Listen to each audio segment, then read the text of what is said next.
As video games continue to innovate, grow, and change beyond the constraints of specific genres, we're starting to see all sorts of things evolve within this wonderful medium. And we've got just a few that are especially interesting this year. Just this year alone, we've been inundated with a bevy of unique innovations, from AAA studios right down to games that have been created by a tiny team. There's no limit or budget that restrains publishers and developers from being able to implement features and mechanics we've either rarely seen used or never seen before in another video game. In the case of the following features, it would be a treat to see them used in more games in the future, so fingers crossed publishers and developers have been taking notes. I'm Jess from WhatCulture, and here are 8 2023 video game innovations everyone should copy. Number 8, turning 2D into 3D, Viewfinder. Now, Viewfinder might not be the first game to step out of the realm of traditional genres, but it's probably one of the few that's done so by basing its entire core gameplay mechanic around a specific feature that's never been done before. At least I don't think it's been done before. Please correct me if I'm wrong. I do not know all the video games. Said feature allows you to pick up a Polaroid and use said image to create a traversable 3D world replicated from the 2D image. The new environment can be placed anywhere in the level, leading to unconventional and challenging puzzle solving requiring environmental awareness as well as a fair amount of mental gymnastics. What's particularly special about this from a development point of view isn't just the abandonment of traditional genres, which is absolutely a thing we'd love to see more games do, but the creation of a brand new way of utilizing the gaming medium. Despite all the decades of wonderful games we have to look back on, both big and small, it's really exciting that this far into the gaming medium, we're still seeing studios find new ways to play with it. Number 7, active time lore, Final Fantasy XVI. Let's face it, Final Fantasy games are complicated, really complicated narratively. It seems that Square Enix happened to agree with us because they incorporated a great new feature. Said feature is called Active Time Lore, which allows you to, at any point during gameplay, pause and receive relevant lore about the people, locations, or references in any given scene. You can utilize this feature even in cutscenes if you need a refresher. And let's face it, with the level of nuance in politics, war, social distress, and general bucket loads of connections between characters and general lore, you're gonna want to check this one out. Just a tap of that touchpad and you'll get all the information you need, and Square gets to keep their complicated lore, so it's a win-win.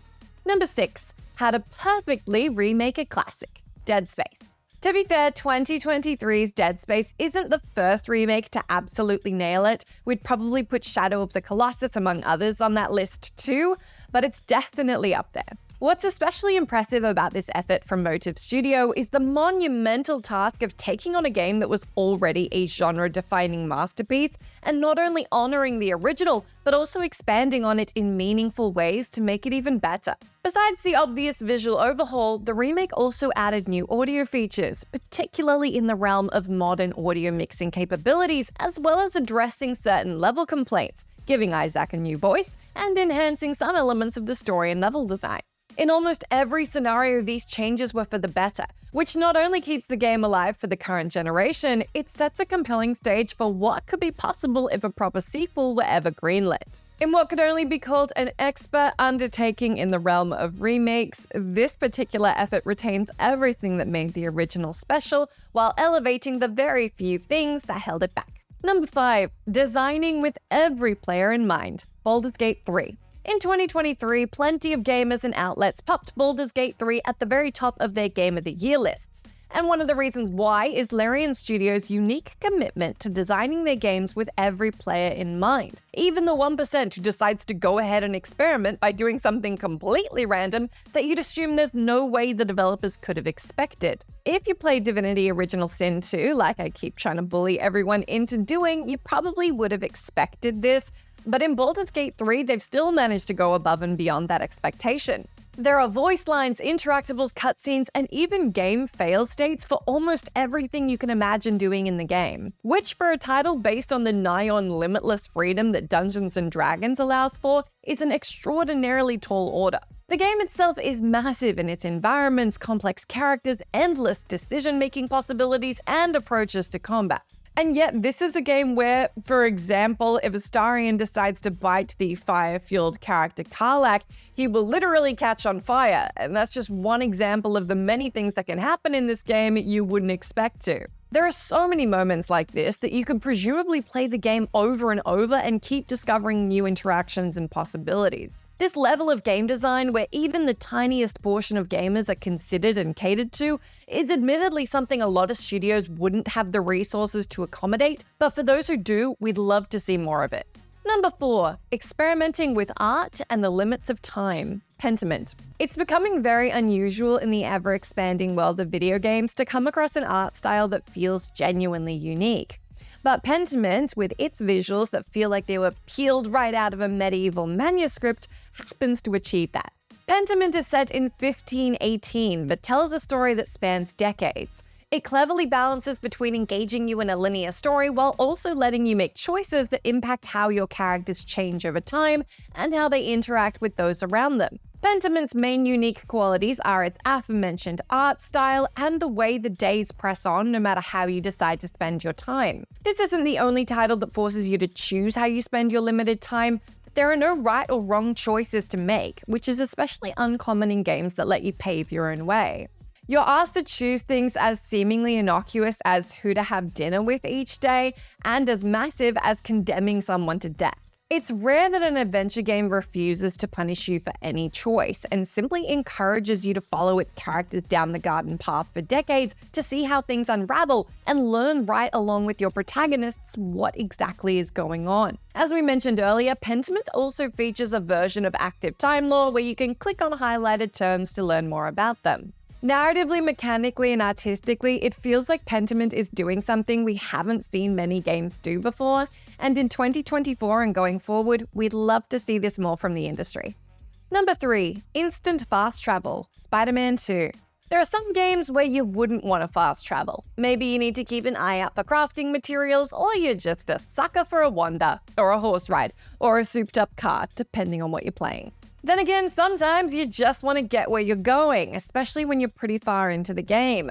Personally, I've been playing a lot of Cyberpunk lately, and while I'm loving it, having to go to a fast travel point to get to another fast travel point is pretty annoying. This seems to be a gripe which Spider-Man 2 developers Insomniac Games agree on, as the sequel implemented a mechanic that allows for instant fast travel. After completing the second node in each of the game's discrete boroughs, which you can do by completing content within each district, with just the hold of a button you can fast travel from exactly where you are to any location you want in the unlocked area of the map. You'll even retain your momentum, so if you were swinging around in one area of the map, you'll be doing the same in the new area.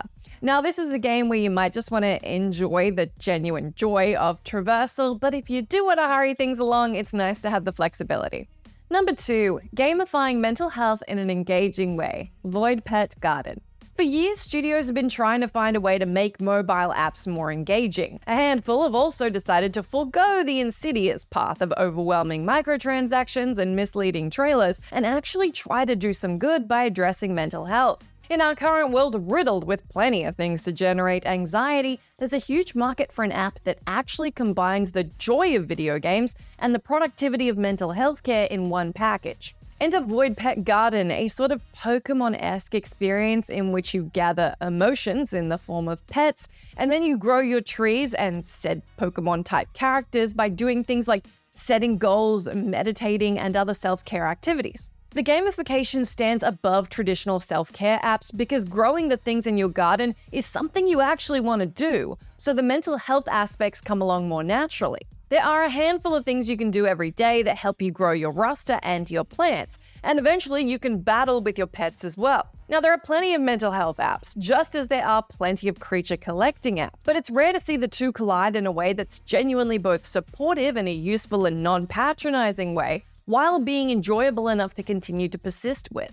While we of course don't expect every game going forward to focus on self-care, it's really cool to see the ones that do actually manage to incorporate gameplay mechanics that keep you coming back on their own merits. Number 1, trust in player intelligence and intentional misdirection, Dredge. When you kick things off in Dredge, you'll learn you're a fisherman who'll be sailing the local waters, collecting and Tetrising fish in your cargo hold, to then sell them back in town for some quick cash. But that's not all. This is a game that holds its cards pretty close to its chest and trusts you to explore and uncover its secrets as you progress. Now, this is a trust that usually makes publishers nervous. This is because often we still hear stories about studios and publishers being concerned that obscuring the true nature of their game will limit the potential for consumer appeal and financial success. As a result of this initial misdirection, a theme that has been tried and tested with games like Doki Doki Literature Club and Inscription, there's a level of intrigue that just doesn't hit the same as when you know exactly what you're in for from the outset. This is especially true when the game features horror themes or intends to slowly let you peel back its layers to learn nothing is quite as it seems.